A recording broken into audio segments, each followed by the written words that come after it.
Hello, welcome to another episode of the Horror Vision presents Giallo Gala. That's right. Thank you, Jessica, for that. This is Slasher Party, but it's like the after hours. No, it's not the after hours. It's like a palate cleanser, right? We're gonna do Jessica's picks soon. The prom night Prom movies. night. This I'm not even gonna get into how we ended up covering this movie. Like this, it's a weird story that involves a non-existent at this time fourth party, and it's a movie Missy had not seen, Jessica has seen previously but didn't remember, and I had always heard about and never seen. And this is Chris Sivertson's "I Know Who Killed Me." Jessica, before we get into the cornucopia of goodness that is this movie, This movie is just a treasure trove of amazingness. It just it, is. it really is. It really is. Oh my God. So we're recording this on September 10th, and that means on September 9th, 24 hours ago, Tastes like Tastes candy. Like Candy, Jessica's version, hit the streets. It is everywhere. So if somebody wants to read about a bunch of teenage girls getting cut up at a carnival, that's where you go. Tastes Like Candy, Jessica Lacy, everywhere books are sold, and ask your librarian to get you a copy. Bam. I worry about the demographic that might be into the description that you just offered the listeners. It might just be the same kind of people who want to listen to us talk about this ridiculous movie. That's very true. That's true. It's very true. But yeah, so Tastes Like Candy, it's available. You go to Barnes and Noble, you go to Books A Million, you go to Independent bookstores everywhere, everywhere it should be. Everywhere. Yes. And online in the usual online spaces. So yes. So go grab that because it is fantastic. Yeah, it is. I find it hard to believe you improved upon a fantastic book, but you did. So well, thank you. Run, do not walk, and go get it. And just because it's YA doesn't mean it's not gory. Yeah, the YA This thing, is gory like and fun. Anybody that's going to tell you, it's YA, no, I mean, that means nothing. It means nothing, literally. I used to get in those conversations with people over the Philip Pullman, the Golden Compass books, which are, light years beyond most science fiction that was published for adults at that time. However, we're not going light years beyond. We're going back to 2007.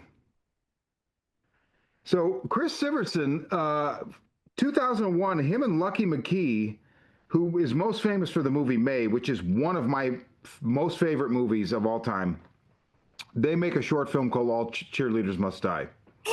This guy was involved in All Cheerleaders Die? Yep. Oh, no. So they make that short, and then Lucky McKee goes on to make May, and Chris Sivertson goes on and makes a movie called The Lost in 2006. He ends up making this in 2007. And really, so I do not like this movie. There's things about it that, I'm glad I finally saw it. It's a made movie. I 100% respect. And also, I see what is there. Like, I see what he was going for. You know what I mean?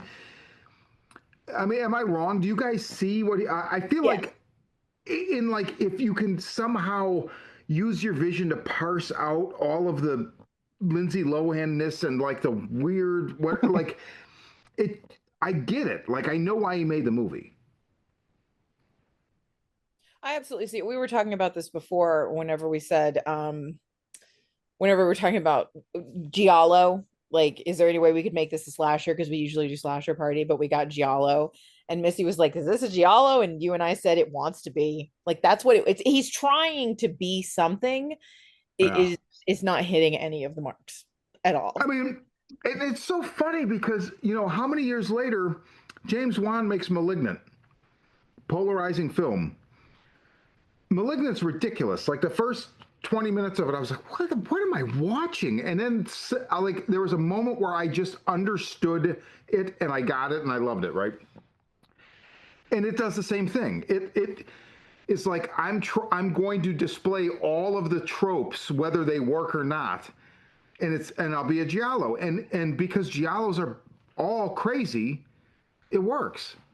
And this kind of leans into the same thing, but I just don't think it works, and I don't know. That's what I want to talk to you guys about. Like, is it Lindsay Lohan? Is it like what is it? But this movie. Well, it doesn't look good. And I feel like Giallos have that in common no matter what. No matter how trashy and sleazy they are, they're not necessarily pretty, but they look good. Like if they're supposed to be grungy, they look nasty. Like that's just how they are. This just looks like a slick 2007 movie. It doesn't look, there's no like, they tried in a couple of places. Yeah. I feel like, I feel like it was made by somebody who had all these references but didn't have the skills to turn them around and do some sort of homage or their take on those type of movies. So this is someone who doesn't, if he had continued making movies in this vein and you gave him 10 years, he might have been able to turn out what he wanted, is what I'm saying. Like Yes, I agree. Very underdeveloped. I agree. I think he got into it like with not enough experience and probably not the right support, right? So it's not all on him. Um, but yeah, I 100% agree with you there. I think it was just like the movie that had he exactly what you said. Had he made it 10 years later, it may we might be awesome. But also I'll just say, if you look at the Wikipedia on this thing, we're wrong because I can't even believe like this movie like was panned, but then it's made what did I say? It's like $28 million in DVD sales or something. I mean, Lindsay was hot at that point in time. She was a train wreck everybody wanted to watch. Like you have to whenever you start putting the movie in the time frame, like Mean Girls is when she broke through. Like she was a kid star, but Mean Girls is when she became like Lindsay Lohan after that point. And Mean Girls was 2003. So it was just 4 years before this. This is Lindsay's big, all of these Disney stars, these young stars, they all have a moment where they decide I'm going to be a slut publicly to show you I'm not Disney Channel anymore. And yeah, exactly. Yep. This was Lindsay's version of that movie. And she did, I mean, she's not Disney Channel. No. Missy, talk about what you watched this last night. Talk about watching this movie. What went through your mind? Okay. I have never even heard of this movie. I don't remember it being marketed. I probably just, saw trailers with Lindsay Lohan and didn't care. So, I mean, when I was watching it yesterday, this film is absurd. I mean, my through the whole thing, what I kept thinking about was my my mother loves soap operas. I grew up with my mother watching soap operas, and I'm watching this thinking like if I was going to write a movie that was going to be a ridiculous soap opera and play with all the stupid cliches, kind of making fun of it, like you might get something like this. I mean, she's kidnapped. She wakes up with amnesia. She has prosthetic limbs that you need to recharge, and they beep. She thinks she has a stigmatic twin that nobody knows about, and they can feel each other. And then, she's got like split personalities, and she's doing all this skeezy shit. Like, it felt like one of my mother's soap operas cranked up to 37 and then, just make it dark and grimy. It doesn't know what it wants to be. I mean, it's kind of a police procedural. It's trying to do the murder mystery thing. It gives you all these different threads but doesn't do anything with them. There's no lead up to the killer. I mean, you kind of figure it out because it's the only option, but like she doesn't find him or her through investigation. It just is kind of presented to you.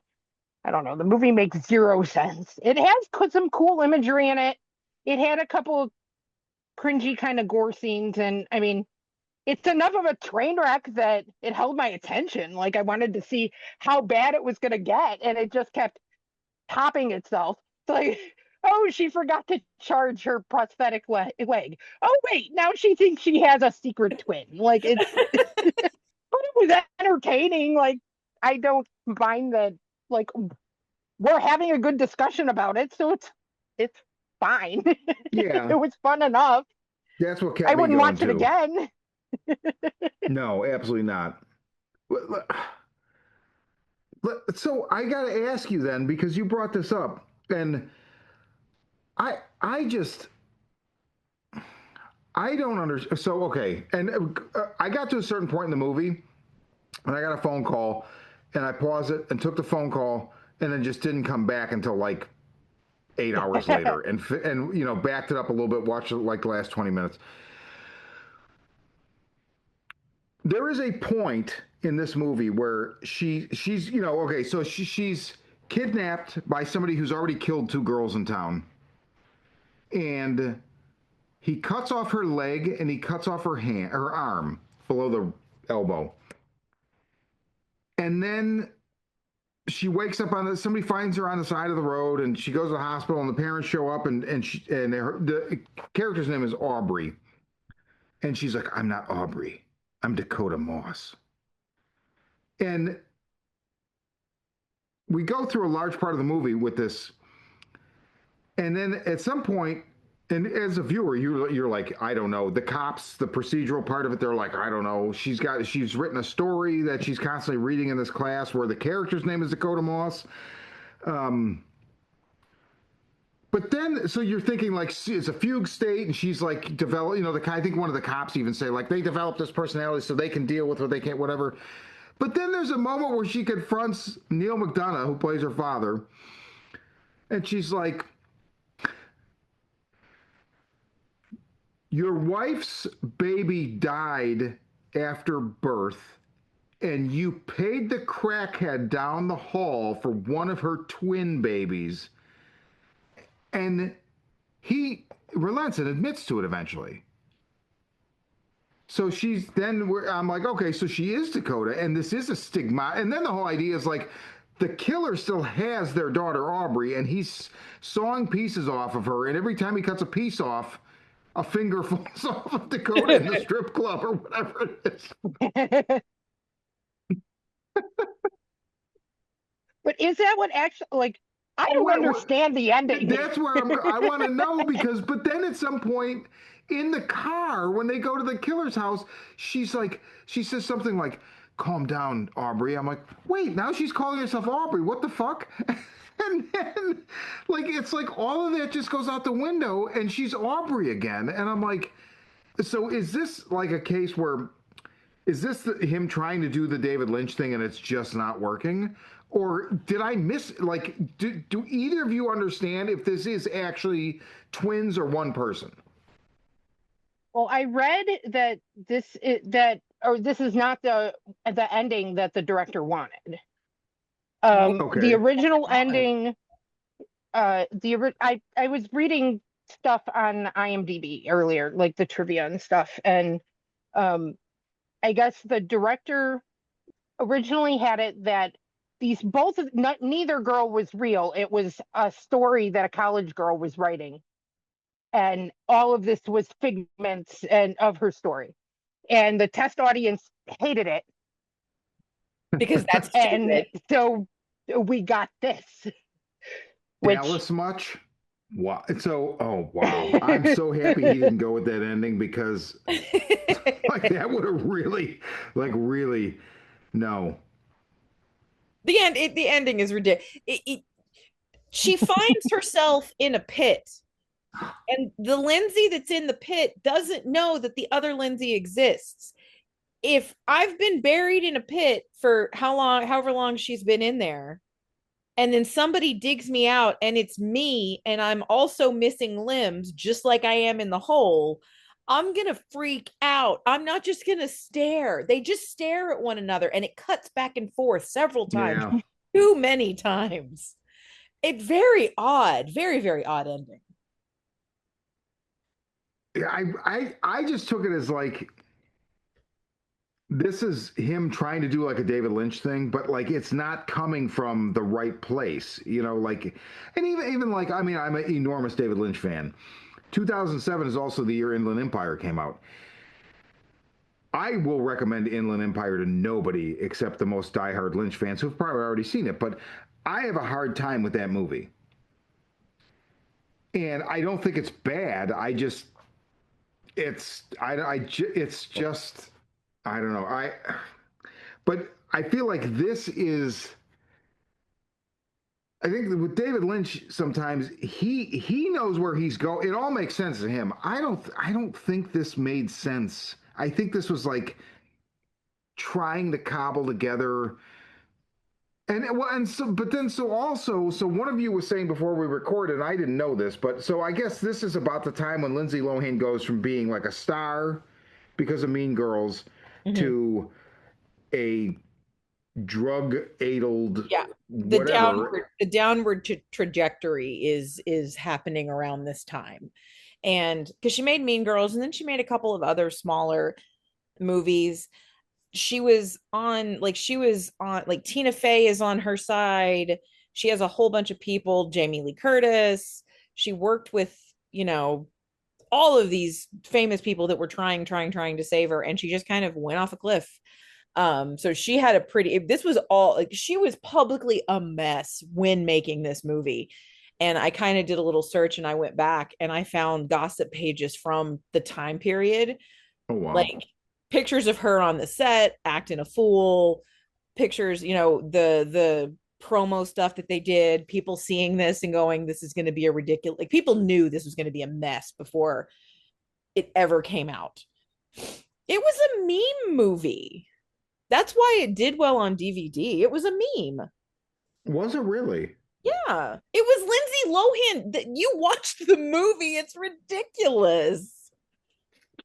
It's pretty ridiculous, and I didn't know anything. So my knowledge of her and all of what you were talking about. So in 2011, when I started my job, and I used to work in like essentially a warehouse, and K Rock was always on, and I'd start early in the morning, so I'd always hear the Kevin and Bean show, and Ralph Garman did on the every hour on the hour he did the Hollywood Beat or what I forget what it was called now, but they would do like a Lindsay Lohan segment because every day there was new catastrophically lunatic, like I mean just complete insanity. It was her and Amanda Bynes, like they had their own theme songs for the bits. Um, so and that was the only way I knew about this, but so I didn't. I guess I didn't realize that that exactly matched up. But man, Mm-hmm. I mean, if you, I didn't do very much research on this because I was like, I don't know. But and you know, as lame as it is, I'm like looking at the Wikipedia, and there's like quote like she apparently studied pole dancing every day. Pole dancing was really, there was a whole pole dancing stripper culture type I thing. I There were remembered there were that workout vaguely, there were workout videos that were strip videos. There but yeah. like But she played a every day stripper for and 4 hours, I have bruises all over. Like there's not that much pole dancing in the movie. Like I There's don't know too why. much pole dancing in the movie, though. There isn't quote unquote that much, but there's too much. She has There's three too much, but strippers. it's not like it would have required. I mean, would it have required anything but No, the most no, perfunctory, like no. no, lesson? she didn't do anything fancy. I And know, then she played a stripper and she had a no nudity clause in her contract, which which made me think of Roger Corman would not have allowed that. no, he would not have. It made me Rest think in of peace, the Roger other Corman. movie I, I've tried to watch with her. It's the Bret Easton Ellis, The Canyons, and it's her and this guy James Dean, that's like a porn star, and it's Bret Easton Ellis wrote it, and I'm blanking on it's the director that did Bret Easton Ellis wrote it, and Paul Schrader directed it, and like you read the synopsis, and I'm like, this sounds like straight up Bret Easton Ellis.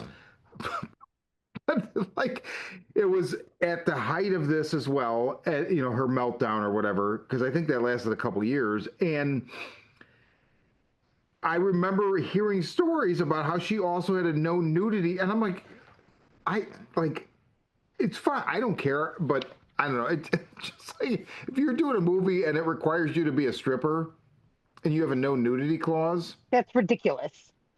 a little bit ridiculous, a little bit. It's just like whenever you hear actresses from 80s movies, 80s slasher movies, you're going to be in a Roger Corman movie. You know they're going to want you to take your top off. You're going to be in a Friday the 13th movie. They're probably going to want you to take your top off. Why didn't they ask girls during the audition, you want to go topless? Right. And then just only hire the, because I'm sure there were plenty of women willing to take their shirts off who could act. Like, Yeah, I don't understand. I don't understand it. Like, nobody should be naked if they don't want to be, but agreed. don't. Agreed. But Right. I also, like, agree. if you write a movie with strippers, you should probably Exactly. hire somebody that will strip. Exactly. Exactly. Very, very odd choice. I I think the two best things about this movie are the stained glass coffin and the use of the Melvins song "A History of Bad Men."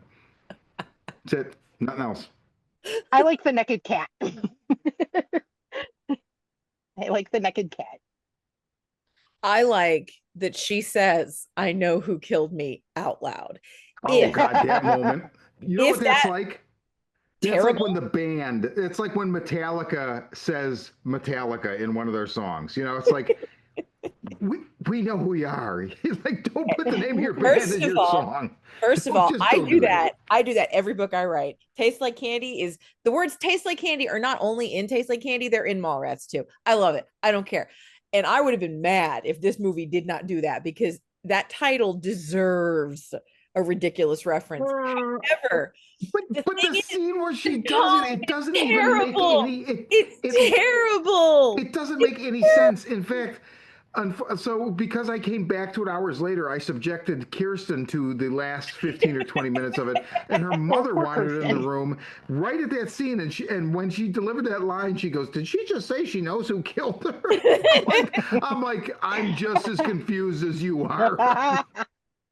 If it was David Lynch and they were going to say that line, it would be the spookiest, most terrifying thing you have ever heard because he had the ability to do stuff like that. Yep. In this movie, it literally, I'm not an actor. I cannot act. This is exactly what she sounded like. I knew who killed me. That's what Yeah. she sounded like. It's it's What? so It's so bad. And gratuitous use of the color blue. Oh my God. Everything which was blue. Why are the with the torture instruments glowing blue? Because they don't know how to do I'm, subtlety. I'm like, Because is what? that ice? Like what? I didn't understand what that Right? was. He didn't know how to do subtlety. Like blue is the whole color of this movie. That's where I was like thinking Lynch is because of all the blue. I knew this person was super a big fan of Blue Velvet watching this Yeah, movie. Um, yeah, Well, and yeah, they were using it to color code the personalities too, because they use a lot of red as well. yeah, Yeah, the Dakota, most of the Dakota, whenever if she's specifically Dakota, it's red. really, Um, yeah, even like the stripper scenes in the club, everything in the club is red. It's lit red. She's almost always wearing a red outfit, like a red uh, bikini and whatnot. Like Dakota stuff is always red, and the other one is blue. The gag was blue. The the gloves are blue. The roses, the fucking torture instruments are blue. Blue stained glass clothing. The jelly they put on her hand. I yeah. don't know why all that shit was blue. But the neon glowing blue instruments, like at first they looked like ice, but then I don't know, then they just kind of looked like glowing blue plastic and they kind of bugged me. But they also didn't look like any bladed instrument I've ever seen. Right. Like I, Like it's super stylized and like I see what they're trying to do, but it doesn't work. they're not doing it well. And it's so weird because like why doesn't like I agree it's super stylized and I like Mandy is super stylized and Yeah, and we love that. I love everything about it. Right. Look here, uh, Suspiria, super stylized and not if you're going to grade it on its acting and you know, but it works. So why doesn't this work? Because this isn't stylized in that way. This is, I had a theme and I'm gonna work on it and I'm gonna just throw I'm gonna just saturate the entire movie in it. That's what it everything is blue. This is blue. If you watch the movie The Ring, there are circles on circles on circles all over that movie. Every single place they could put circles, they put circles, but it's not slapping you in the face and you don't notice it until someone points it out. Right. Problem I is, never noticed it until yeah, you called it out. And I yeah, love that movie too. I've seen it a zillion times. I never noticed it. I yeah. mean, If a you watch couple, The but Ring, not half as like many as you called out. like there's a bedspread that's just little drawings of circles. The apartment number is in a circular shape. Naomi Watts wears a tank top for 2 seconds. It's got a little ballerina in a circle, but it's none of it's really super blatantly obvious. Like you just don't notice. This one, they're like, look, we put blue everywhere. We're Yeah. smart. It tries. They really do try, but it's not good. And it's not even fun bad. It's just kind of bad. Mm-mm. Yeah, I don't think I could watch it a second time. And again, I respect it. Like I see what he's Right. going for, and he did a couple years ago. Chris Everson did Monstrous with Christina Ricci. That was good. But I think this is just what Jessica said earlier, where it's like it was too ambitious at a point in his career where he maybe didn't quite have the experience, and I really think there was also probably lacking support network there. I mean, it would have to be, right? Especially at that time, like 2007. This is like still, I didn't pay attention, but I don't feel like there was like a bunch of, now when you go to see a movie like a smaller movie. It might be on the big screen, but a movie that's not like a Blumhouse or a Universal or whatever. You can count the number of Mm, sequences for the production companies involved, and sometimes it's like you have like a over 10 dozen. because it takes that many people to put together their resources to make a movie. Mhm. This isn't that. So maybe this is the end of the old Hollywood kind of atrophying and not really like, oh, here's some money, make this movie, but we don't give you any support. I mean, that's very possible. Um,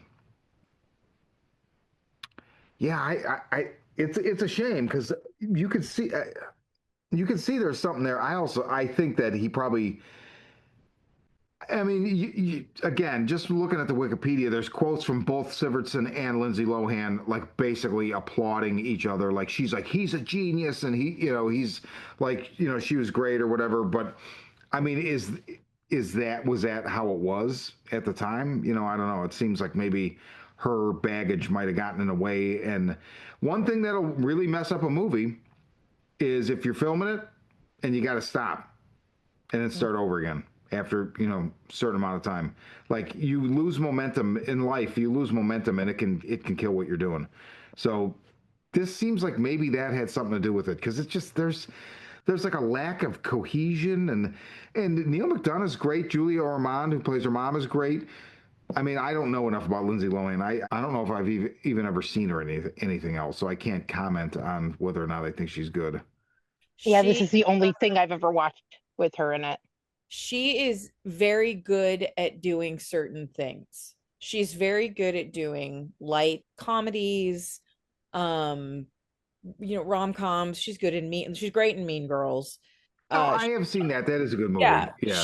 she's not the one you go. I don't think she's the one you go see the movie for. Obvious. I just feel like the Mean Girls are, but she's great in Mean Girls. She's fun in Freaky Friday. I saw Freakier Friday. I thought it was delightful, and that's, just came out last month or whatever.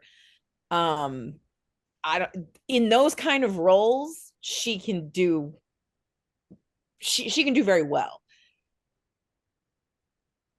I can see why if you were a very young person and you're trying to be a grown up, why she might pick this type of role. I bet she wouldn't do it again today. Yeah, well, I mean, so, again, according to what I was reading on Wikipedia, they were going to do another movie, and it never materialized. But you know, they were like keen to work with one another again. But I mean, that's all, you know, going on 20 years ago. So, Yeah, she's been um, sticking to the comedies since she got her second chance. She did a lot of Netflix Christmas type stuff, and now she got to do Freakier Friday. So I'm just willing to bet that Lindsay probably isn't going to be going crazy again anytime soon. yeah, and, you know, is it maybe something too where, so for instance, I don't know if I'm pretty sure Missy's seen this, but Jessica, I don't know if you have, but you remember in like 2010, there was a Wolfman movie that came out where Benicio del Toro was the lead. No, Yeah. it haven't seen it. So I was like really looking forward to it, and I really like Benicio del Toro, and my takeaway leaving the theater was like, he's not a leading man. No offense to him whatsoever. I think he's a fantastic actor, but I was like, nope. It Yeah, didn't. I mean, also Anthony Hopkins just sucks almost all the time. Um, but yeah, I think that casting Benicio del Toro in the lead just messed that movie up. It could have been a great movie. It's nothing against him. I just don't think. it's just lackluster. Yeah, some actors are just not like. I love Ray Wise. I don't think he's a leading man. Like, you don't make him the star of your movie. Like, that's not what he does. So is this that where it's like, yeah, she's not the. You know, also, I feel like it should have been an older. Yes. You know, like you'd have to adjust the script, but like I don't feel like it's the character. Like maybe it's because of the residual De Palma-ness, but I'm like, I'm not buying that it's supposed to be this like 18-year-old chick. Uh-uh. But it also just has too many holes. Even if you cast the greatest actors in the world, it's a badly written story. It opens all the little forks in the road, and then it doesn't do anything with any of them. Yeah. And I mean, you and I both say it all the time. We like ambiguity, but this ending does not make sense. Well, and it's not even just that it doesn't make sense, but it doesn't earn where it goes, and it's also wishy-washy about it. You know what I mean? Like it. I don't know. It just it's frustrating because I know here where you know we intellectualize film in our brains, but that is a secondary process to what we feel in our hearts, and my heart is like no, like you know, it just something's not right, and I have a pretty good feeling that the prom night movies will feel like you know American Beauty compared to this. Pretty sure. Hello, Mary Lou is an American cinematic classic. Yeah, And it's way more I'm fun than not this. super looking forward to rewatching the original Prom Night. I'm really looking The forward to. original is solid. It's not It's bad. fine. It's that It's extended fine. disco scene at the end is. I'm just like, oh God, just please, come on. But it's fine. It's fine. But the second one, yeah, and then the you know the what we determined I didn't know about the other ones. there's Just three did. and four. Or is there three, four, and five? There's four and a remake. Okay. Oh man. Yeah. So no matter how like they will all be a cut above this. Pretty Uh, sure. I've seen all of them except for four, and I can confirm that to be true. Because yeah, Mary Lou's great, and I don't know, it'll be Yeah, fun. Mary Lou's So, great. any closing thoughts on I Know Who Killed Me? I mean, it was fun to watch it with you guys, and it Yes. Yeah. was fun to talk about it, but that was the best part of the movie was Yeah. that I got to discuss it with you guys. Yeah, but how much of because I was messaging Missy while I was watching it. How much of our conversation was me rambling about the Fast and Furious series? Because this movie Yeah, is well, like an Lindsay hour. Lohan did. She didn't go to space, She so didn't go to space, she but didn't she go to could space. have. She could have. This is weird enough that they could have made her an alien, beamed her up into space, and I would have been like, sure, whatever. That might have made more sense. Maybe, yeah. Or maybe if Vin Diesel had killed her instead of who did, because I mean, I'm not going to spoil it. I'm not going to tell it. I should just spoil it, but I'm not going to tell. But I mean, but I also think that that's like, I read something that pointed out, like, I think it was a Letterboxd review that's like, you know, this character, like the fact that that's who did it. Yeah, it was kind of lame. Oh.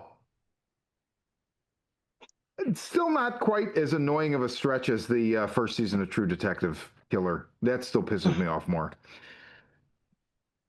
I feel like I'm glad I've forgotten everything about that. Yeah, it's a guy in the tractor in the second or third episode, in the background. Yeah, that's him. Yeah, that's some fucking whack stuff right there. But anyway, whatever. So, Chris Evertson, if you listen to this, please take it in stride. I love some of what you've done, and hey, man, $28 million in DVD sales, man. He's like, I don't care, Right. say whatever you want. Yeah, that's I Know Who Killed Me. And we should all be so lucky as to know who killed us. I think. Anyway, whatever. Go buy Tastes Like Candy. Is available at your local synagogues, your churches, soup kitchens, bookstores, Macy's, Montgomery Wards, Oh my Sears, God, Montgomery Wards. J.C. Penney, Forever 21. I think actually that would be a place to put. Is that still a store? I don't think so. I think they had bankruptcy proceedings. Oh, okay. Well, I guess they're not Forever 21, are they? Forever, No. Forever Chapter 11. Oh my God. But yeah, Tastes Like Candy. Please go buy it. You will love it. Jessica, thank you for coming on, and we're gonna do prom night soon. So Yes. until then, for the Horror Vision Slasher Party masquerading as Giallo Gala, or maybe it's Giallo Gala masquerading as Slasher Party. I'm Sean. And I'm Missy.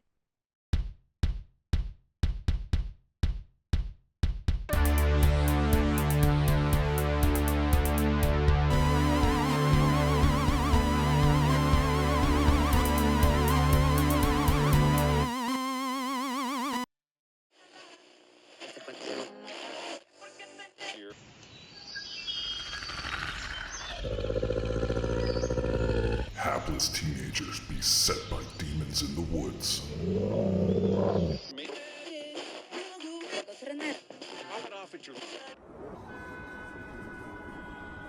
A strange new drug that turns art into murder.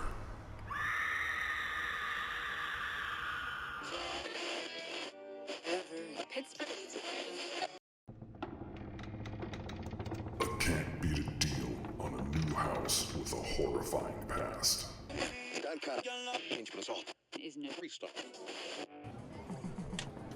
A video game that might usher in the apocalypse.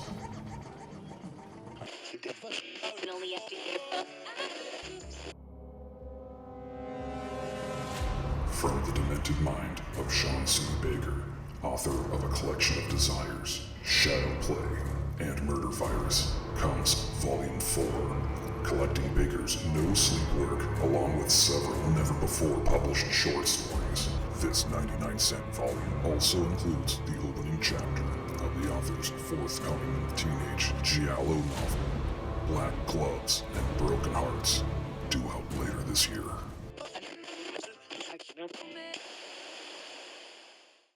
Oh, Paul Schaefer. No, not Schaefer. That's from Letterman. I got a movie.